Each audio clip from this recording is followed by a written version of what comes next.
when I was younger and I was working and had my kids, and I remember baking spaghetti and breastfeeding one of them and being on a conference call all at the same time. And if somebody would have told me to practice self-love, I would have been like, you're joking. I don't have time for that. Like, that's a luxury. I can barely get through the day. Why is self-love so important to our self-care? And how do we identify both of those and give them the purpose that they need? So I think that self-love is really kind of encompasses self-care. Self-care is a component of self-love.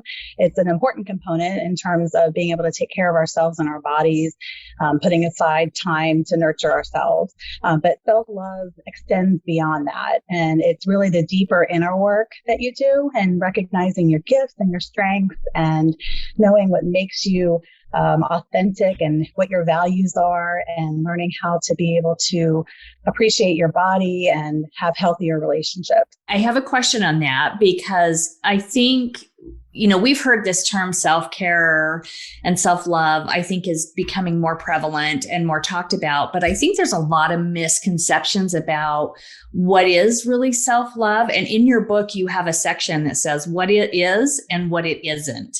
And I think it was on page 15. It is not all about bubble baths and manicures. And that kind of stuck out, because I think a lot of times people, if they're not on the journey or looking to work on themselves, they're thinking it might be more of a selfishness, and that's really not what it's about. Is that right? I mean, help me understand, help our listeners understand. Absolutely. Self-love is more than even having a glass of wine and spending time with friends, which is all wonderful, and we should continue to do those things. But self-love is really how you feel about yourself and the worthiness where that comes from. So a lot of times if you go on social media, you'll see people saying, posting selfies and saying, I love myself, which is, again, wonderful. But I think self-love is quiet sometimes.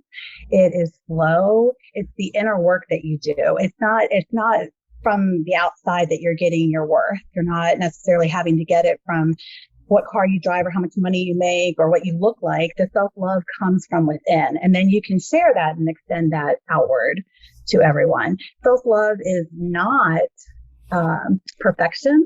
It's not having to be perfect. It's not having the perfect body or the perfect boyfriend or the perfect house, perfect job.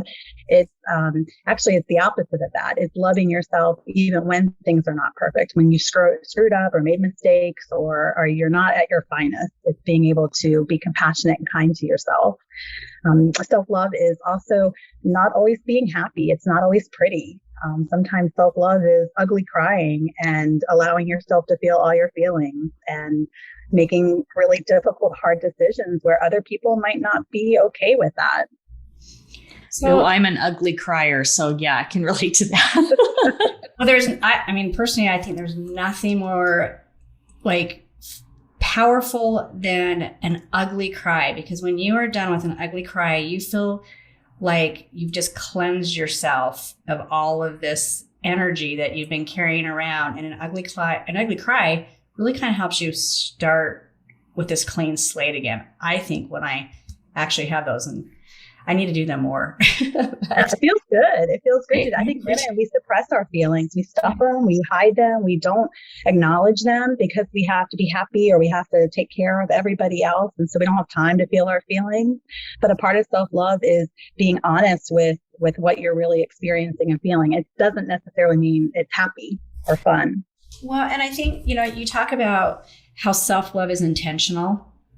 And when we think about that, it doesn't have to be a whole bunch of things. I think when I think about self-love, being intentional with maybe spending a few minutes a day where, like you mentioned, I'm going in.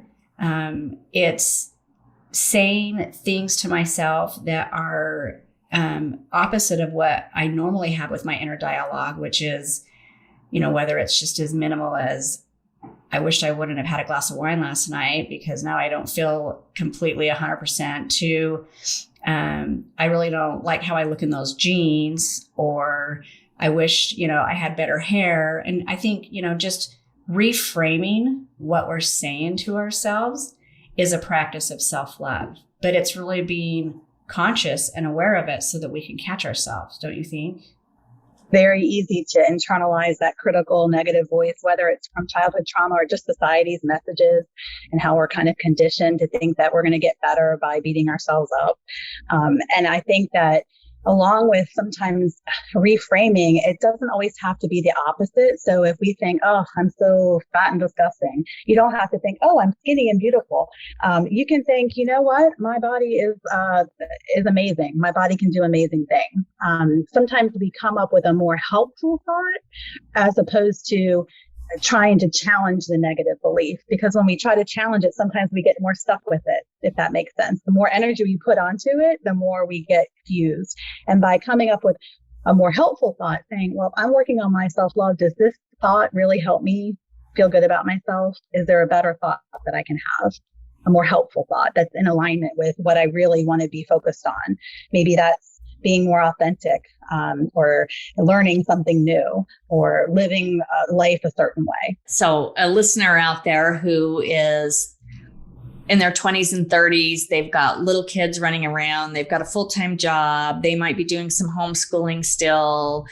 How do we relate to that? Because even if they go, okay, I'm going to take 10 minutes and I'm going to listen to music and I'm not going to do dishes, how do we get them to do that, but then not berate themselves after, going, I should have never done that because now I'm behind here and now I got to do this?